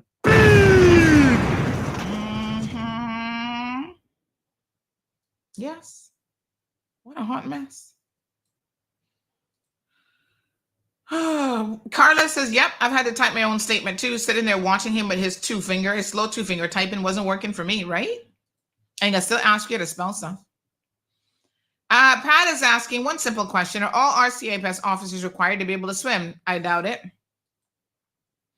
Ingrid said, I'm totally not agree with the way this went on. Okay. The woman was wrong, yes, drawing a knife on a police or anyone. But the way I've seen how the police act here in Cayman, it's not appropriate. The unprofessional way they act here is shameful in the eyes of the entire island. This is the big reason Cayman is how it is now, full of crimes. Youths going down, gangs are growing up higher and higher here in this small island. Listen to the young guy on the video, the words that is coming. Okay, but what does that have to do with you not agreeing with what happened yesterday? You're saying you don't agree with what went on. Well, what part don't you agree with? You kind of lost the plot there, Ingrid. Clarify yourself now. What was wrong with yesterday? You're saying that you don't agree how they had to take her by force after 3 hours? Is that what you're saying? Lucky. Let me be very, very clear. She is a very lucky woman. In her own country, they would not have extended such grace to her of trying to talk her out of the water. Long time. And it wouldn't have been no pion bullets either. You're from San Andreas. Would they allow somebody to stand in the water for 3 hours and hold how many FRU units that could be out there all over the island trying to deal with the gangs, wasting police resources on this one woman? I know one thing. I wouldn't have had the tolerance for it. That's why I'm not a police officer. Because half an hour later, she would have been out of that water one way or the other. Okay. She told them at one point, they were trying to talk to her and trying to negotiate. And she told them, oh, get out the water and give me some space. And they're like, oh, okay, we'll be back. Half an hour, 45 minutes later, she's telling them let's come back and talk to her. What the hell? It's like, who's running the show here? Magdalene says, well, they sit and sell numbers in Bodden Town. That's all they're doing.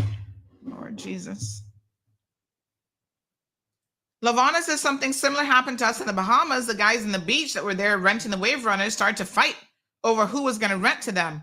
And you know, the funny thing is, I've had tourists years ago that said the one thing they love, cruise tours, by the way, the one thing that they love about this jurisdiction is when they get here, there's nobody haggling them, harassing them, whatever. They can walk and decide where they want to go and what activities they want to do. Now look at what we're creating in this country. Aliano says, someone call MP Kenneth Neem so he can call in. Somebody else said earlier this morning, is he listening this morning? I know Kenneth is always listening, honey child. He might be so shocked that he don't even know what to say. For once, he might actually be speechless. Aliana says, hey, I can appreciate the hustle, but do it with some level of professionalism. There's no standards in place. They just licensing and everybody. Now, there is a little Jamaican guy. I can give him a big shout out. The last time I did go to Public Beach, I got a little umbrella and a chair from him. He was very nice, very professional, came and set up everything. No problems. I'm assuming he's properly licensed. But again, it's just too much. And unfortunately, the good are going to have to suffer for everybody. So the truth of the matter is, sorry. The truth of the matter is they are going to have to stop all of the vending and start from scratch. Scrap everybody. And it might be the situation that, you know what? In the interest of maintaining law and order on the beach, we may have 0 vendors. I'm just saying. Y'all need to decide how it's going to go. Now let's talk about Winsome Pendergast and her freshness. Good morning, caller. Good morning, Sandra, again. It's saying, Abba just said something that was crossing my mind, seeing where. Oh, let me see. You send me out there with a cat. Now I could have taken care of that within 5 minutes. The turtle nest? One big frat. Yeah, send me out there with a cat. I take care of it for me in 5 minutes. One good cast over the top of her and drag her back to shore and done. Yeah. As a matter of fact, one of her seniors, I'm not gonna call her name, but she was messaging me yesterday. Nice little Christian lady. So I was a little bit surprised, but this is what she said at 3:50. She said, why don't the police have the DOA? You know who that is? Department of Agriculture. Go snag her with a catcher pole like they used to catch animals. At least they can keep her at a distance and still get control of her. I said, I guess that's a last resort. She said, I'm not sure why she's doing this, but I can't even read the rest of what this little old lady wrote, child. Sure. Listen, let me just say this, and I know this is going to, I'll just say it the way I see it, and I believe that there are others in Cayman who see it the same way. And most of those people are unwilling to say it. It is this. Instead of allowing tourism to be something that our local Caymanian people could benefit from directly, and allowing tourism in the Cayman Islands to progress organically, as where things grow, it makes a place. Because tourism is supposed to be, and could well have remained, one of our major sources of employment for Caymanians. Instead, what we have seen, and the public beach debacle is a result, which is we have allowed everybody from across the face of this planet, and I'm talking about the big developers all the way down to the low-wage earners, come into Cayman and take up jobs in tourism. You have a situation now where any Caymanian, young or middle-aged, who wants to go back into tourism, go back into this business, has nowhere to go because they are pushed out. They are treated as persona non grata, regardless of whether or not they're a hardworking, dedicated, and disciplined individual, because you have the big companies who have taken over with the complicity of our own government, with the complicity of our own Caymanian big ups. They have taken over the tourism industry by and large. So what we have at the public beach is basically something out of 1984, where they left that for the anarchy to be. All right, leave me there. I need to get to this Winsome Pendergast woman. Leave me there, my dear child. Have fun with that one. Have fun with that one. Yes, my dear, because she's a hot mess and then some. But one more thing, Sandra. Listen, Sandra, this list that you showed all of these people who are on some commission for the police, come on, man. That's what I said in the beginning. It's window dressing. It's a bag of BS. None of those people are ever going to, in a million years, hold our CIPS accountable. We need a police service in this country beholden to the Cayman Islands people and none other. And until that changes, don't expect any better. Cayman, have a good day. Nat B says tourist rate Cayman #1 cruise destination because of the haggling. Well, clearly that is changing, Nat B. Clearly, that's a hot mess of a situation now. We soon be rated last because of the haggling. All right. So, ironically enough, this woman, Winsome Pendergast, I see her send me another email this morning. She must be don't know. Listen, I'm not in the mood to play no games with people, you know. Ironically, she came up in the news because she was being sued by somebody, okay? So I don't know what her background. She used to be police, right? That's her background. She used to be a police officer. By the way, the RCIPS, in relation to my question to them from 6:30 this morning, before 6:30, asking them where is the public statement on this incident, they said we expect to release a PR on this matter this morning. Well, it's about damn time. Really? This morning? Okay, honey child. Y'all be working 9 to 5 for real. Anyway, quite ironically enough, she was in the news, and so Renee wrote up a story. You know, Renee does a lot of the court filings about the chief inspector of public lands inspectorate being sued. Some mix-up story where she borrowed from February of 2024. She decided to do some personal loan with 10% interest for $100,000, and she was going to pay back $110,000. So it says that she's paid back approximately $105,000, and she still owes some remaining money. And her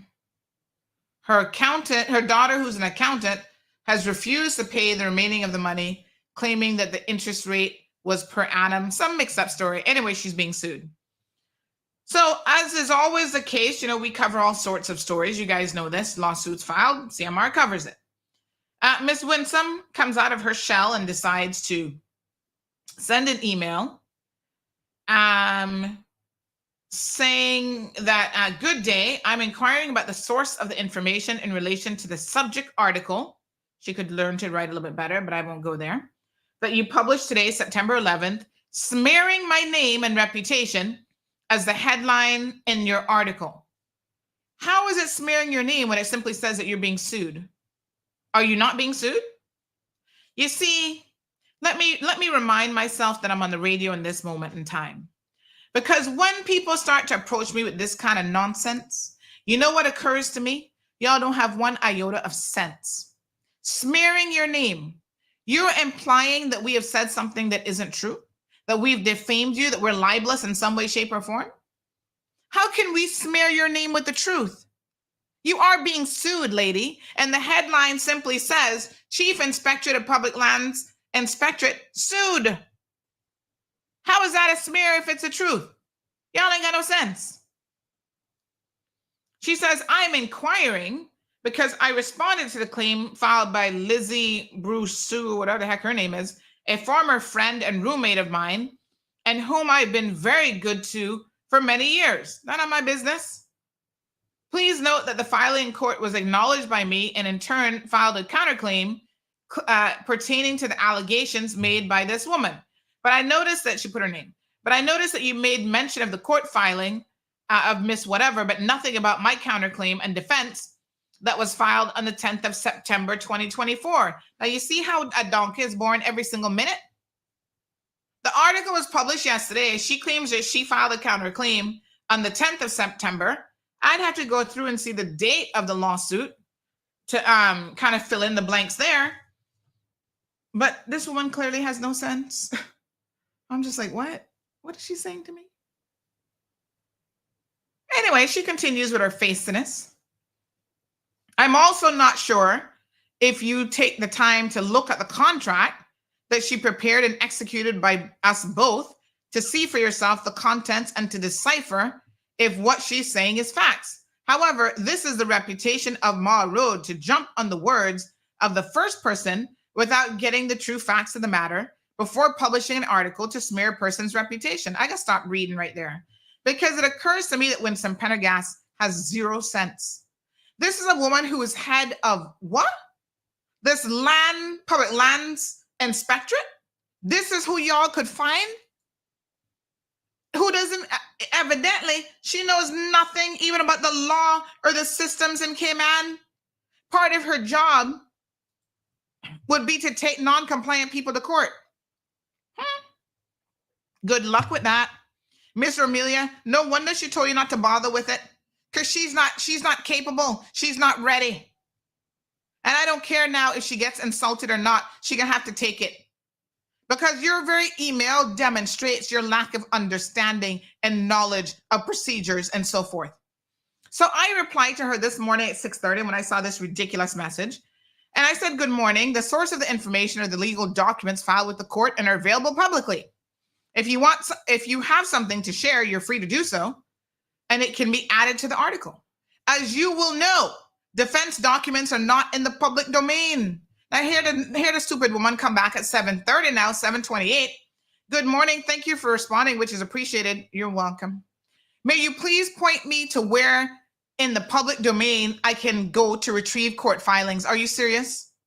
I'm very interested to see for myself what exactly was filed pertaining to this matter and what is being published in the public domain pertaining to all court filings. Woman, you have no sense, okay? Let me be the first to educate you.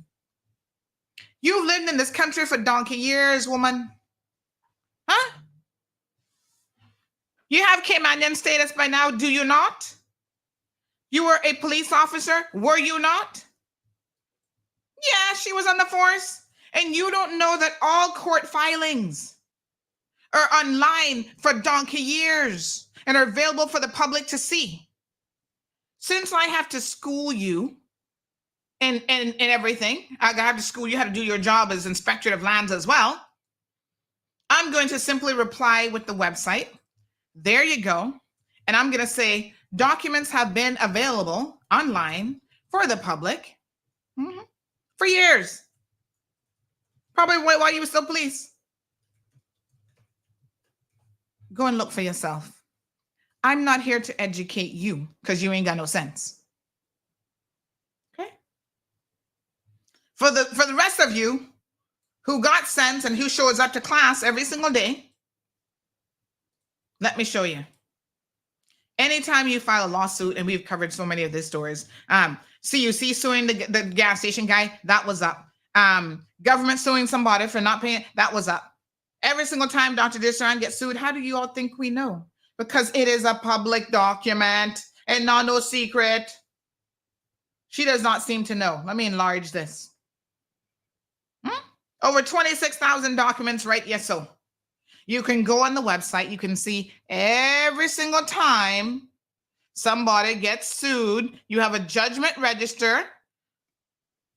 So these are actual, let me see which tab I'm under here now. Okay, so these are the filings for who's suing who.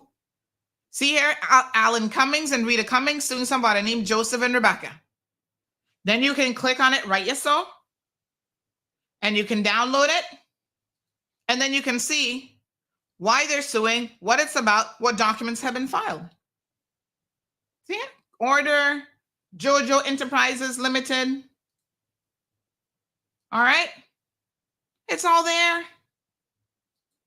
Now, your response to the application, which she claims she filed yesterday, no, we don't get to see that.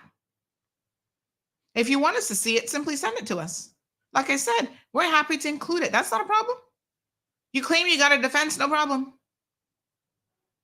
Here's Adam Bradley Cummings suing some Ashley Diane Grizel.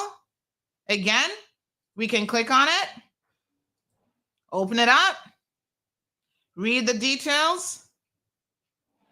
Ashley, she's the defendant, and he says this one looks like traffic accident related from November 2021, driving his motor vehicle along Shamrock Road, turning on Wilty Drive, yada, yada, yada.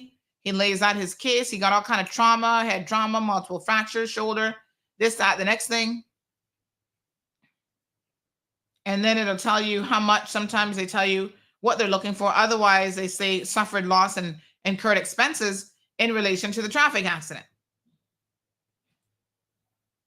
Public documents. Every time the bank take y'all to court, your stratas take you to court. See, Proven Bank here in Blair Lilford. So Proven Bank, let's see what they have to say for themselves. They're suing somebody named Blair Lilford, and they're saying, yada, yada, yada. They're a bank, yada, yada, yada, yada. Okay. $24,000 US. And this is for a credit agreement from 2007. Well, they have sure waited a long time to get their money. Oh, this is a credit card. Wow. Okay, honey chill. 2007. Statute of limitations not run out of not yet. So yes, Miss Winsome, are you paying attention this morning? Wendy Lee Mirage suing Wilford Douglas and Mary Portacio Douglas, whoever they are. See this next one here, suing Dr. Dissaran. All these people get sued all the time. So, Miss Winsome, it's no secret that you're being sued. Like I said, if you have something else to say about it, well, you feel free to send us your response. This isn't a situation where I even know who this woman is, who you claim was your roommate and BFF. Right? She hasn't spoken to us. We haven't spoken to her. She didn't know that we were going to cover this story because when I'm trying to make it sound like somehow we're in cahoots now with her ex-roommate and she's just giving us our side of it. No. Our story is simply based off of court documents filed. It is a factual and accurate story on what was filed. Now, if you have a defense to it and you win your case and you want to send us something, by all means, look here. Heritage Holdings is suing Alburn Abernathy Brown, trading as Impressive Fitness. Who's Impressive Fitness? They're probably trying to get him out. Summary possession, yes. So wherever, is this the one West Bay? Impressive Fitness? So in other words, they're trying to get these people out of their place. This is a good one to do a write-up on.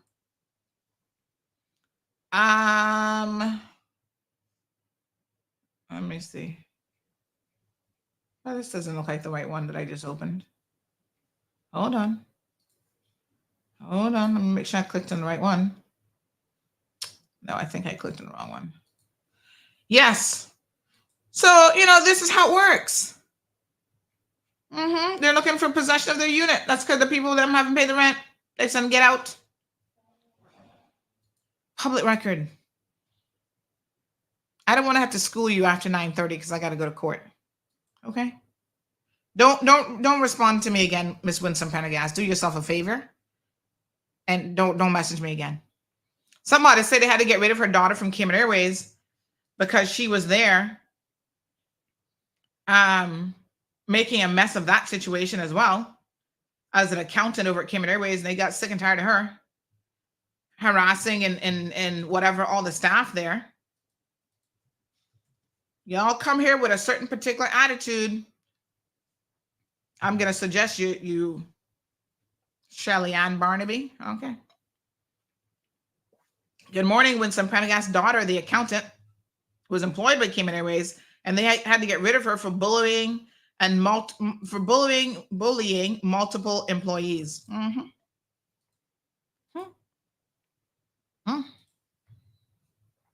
They want to go on the most, boy. Bringing all kind of dirty ways to Cayman. Please don't do it. Kasha says she's just an indication of a greater problem or issue, hired to do a job, but lack of intelligence necessary, inept and incompetent. Good morning, Miss Joyce Ann.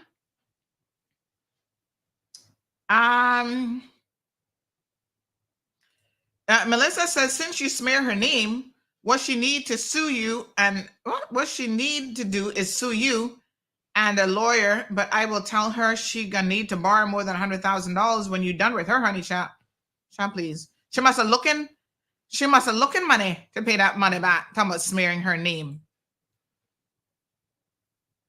What you need to focus on is why you've been on leave from your job at Public Lands, being able to stay on full pay, traveling all over the place and doing nothing. No wonder you could pay about $10,000 a month because, yeah, you're getting paid good money on the backs of the people of the Cayman Islands and at the same time doing no work. Why is she on leave? What is this investigation all about? What are the accusations against her? You see, now this is where the civil servant needs to get their act together. Sort yourself out. You either put her on leave as in a permanent way, get rid of her, or if your investigation found that she's done nothing wrong, put her back to work because she got a lot of stuff to do at the public beaches, huh? Public beach is a mess, and that falls under her responsibility as a civil servant. So we gotta hold her accountable for the mess that's going on there as well. But there is no head right now, no inspector of public lands, because this woman been on leave, must be 6 months, a year, or whatever. No wonder it's a S show over there. Mind you, now we can get off the radio, and I do need to head out so I can be to court on time. Radio folks, see y'all tomorrow, okay, honey chill? All right, thank God we're off the radio. Jesus Christ. Ay. Listen, I hear it's a shit show even when she is there, so it probably not gonna matter that she's gone. But at least we could then hold her accountable for what is happening there under her watch. Right now, she gonna say, well, it ain't got nothing to do with me. Because guess what? I'm not on the job. They have me on leave. Miss Winsome, with all due respect, don't come for me, right? I am not your friend. I'm gonna go as far as to say, I don't even like how you look, honey child. The expressions on your face, not good. Go and sort yourself out. Pay the woman her money. I don't know what mix up the two you're in. Sort it out, but don't be messaging me. Oh, shit. Oh, don't be messaging me no foolishness today. Okay? Because I do not want to have to address you in the after show segment. This person said the ex-roommate is the same one who posted a whole bunch of crap about Darla Dilbert and women in Cayman when some refused to pay her rent and then destroyed the woman's place. Then this jackass who's now suing her was there on Facebook chatting shit. What a hot mess. It all comes back to them. Good morning, Miss Sandra. Winsome still have a roommate? She don't have a house spending what she don't have? Yeah, why does a mature woman like her need a roommate? I don't know. I mean, I was thinking roommate might have been code for something else. Y'all know what I'm talking about. Some people don't call them roommates because they not got a man. They got a woman. I'm just saying. I'm not getting into all that. Anyway, folks.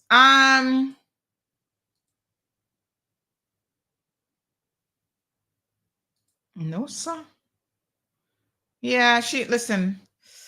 Oh, my God. This pain in my neck.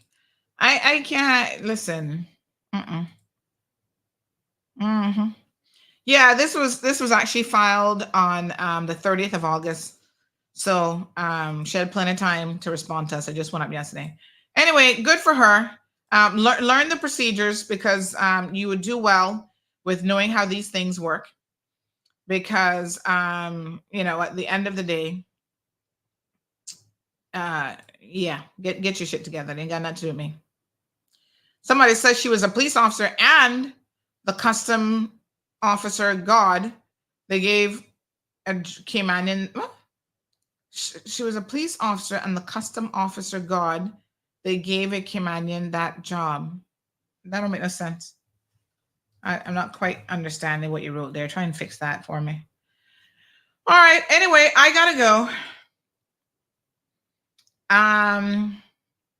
Yeah, this is the kind of pain somebody said Voltaren. This is the kind of pain now that unfortunately the only thing that's going to relieve this is an injection, which I'm definitely not looking forward to. But this person says we have a plethora of Caymanians who refuse to come home to work and invest in their homeland because they know that they will always be considered second-class citizens to these people in government positions, who, by the way, are of the opinion that they, Jamaica, gave the Cayman Islands back to the Queen. This is part and parcel of the reason why so many of them feel entitled to be here, because to this day, they've been brainwashed to think that Cayman is another parish of Jamaica. What a hot mess. But for lack of knowledge, your people will perish. That's all that's about, honey child. That's misinformation. Melissa says she's not ready for you, honey child. Trust. Oh my God. Trust and believe me. She's not ready for me even when I sit down here with a crooked neck. But I'm not going to deal with her today. But I would suggest that she don't message me again with her nonsense. Your lack of knowledge and information ain't got nothing to do with me. Trust me.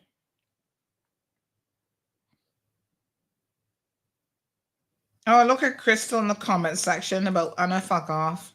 Anna can't do nothing without we. Oh, poor you. And we now want what? Entire to nothing? Can you learn how to write first? We now want entire to nothing? Crystal, your ignorance is not entirely shocking, whoever you're supposed to be, honey child. But I don't know which we you're speaking on behalf of, because all sensible Jamaicans know that that isn't the case. And the mere fact that you getting up in your feelings telling Caymanians to go fuck off says more about you than it does about us. You know, it's people like you, whoever you are, it's people like you that don't have a pot to piss in. That's why you're here in Cayman. You're here because you don't have a pot to piss in. Okay? You're not contributing anything. A lot of Jamaicans, including my grandfather and my mother's side, came here and contributed a lot to this country. What have you contributed? Nothing.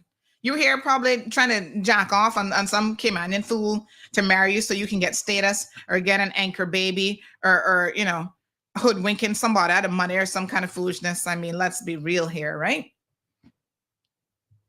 You're not the caliber of person that we want here. And you don't reflect, as many Jamaicans who listen to the program this morning, you don't reflect on them either with your ignorance.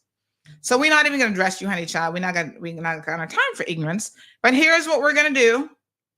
I'm going to give you an honorable mention. And this is how we're going to do it. Look here now, Crystal. You ready? Ready, honey child?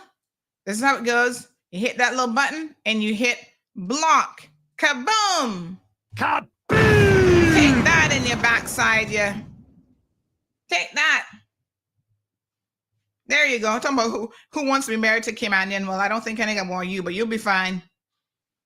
You'll be fine. Melita says, I'm coming for your phone. Child, I'm not paying her no mind. Some of these people, and this is how they come out representing. You see? Now, we can see what kind of caliber person she is. She not worth nobody's time. All the Jamaicans in the comment section said, oh, God, she gonna bring out. She not even worth me getting turned up. Trust me. None at all, honey child. All right, that's all she wrote. And I bet that donkey is saying that working right here in Cayman, she's like what Donald Trump said, from a shithole country and should probably go back. We're not going to be trying to quote Donald Trump either on the show, please, and thank you very much. Is Hunter blocked? Not that I know about, but he probably got more sense than to come back around, yeah. He's trying to play the victim card these days, honey child. He'll be just fine, too. He another one, Caymanian, and he'll be just fine. All right, folks, y'all be good or be good at it, one of the two. But you can't be not good and then horrible at it, Winsome. I'm just saying. All right. Behave yourselves. We'll be back tomorrow. Hopefully my neck will be sorted out by then. I'm going to have to suck it up and get that injection. And it is what it is. All right, folks. Land Commission Inspectorate, please get back on the job if they're going to keep you hired. DG, do whatever you got to do to get her sorted out one way or the other. Please sit down and read about court process because you need to educate yourself. You are part of an enforcement arm. So don't be messaging me no more foolish emails because you're not going to like what I'm going to tell you next. Popo, finally a good ending yesterday in the end, but y'all have a lot of questions to answer. And I'll be very, very interested to looking at your press release that you claim is coming this morning. And then we'll take it from there. But y'all need to do better as well. Have a beautiful day, folks. See y'all tomorrow. Thank you for tuning in to another episode of The Cold Hard Truth on Bobo 89.1 FM. Cayman's #1 talk show is live weekdays from 7:30 a.m. Never miss an episode again. Watch anytime on CMR's Facebook and YouTube channels for the latest show episodes. Don't forget to follow us online on our social media channels. And visit CaymanMarlRoad.com for all the latest news and community happenings.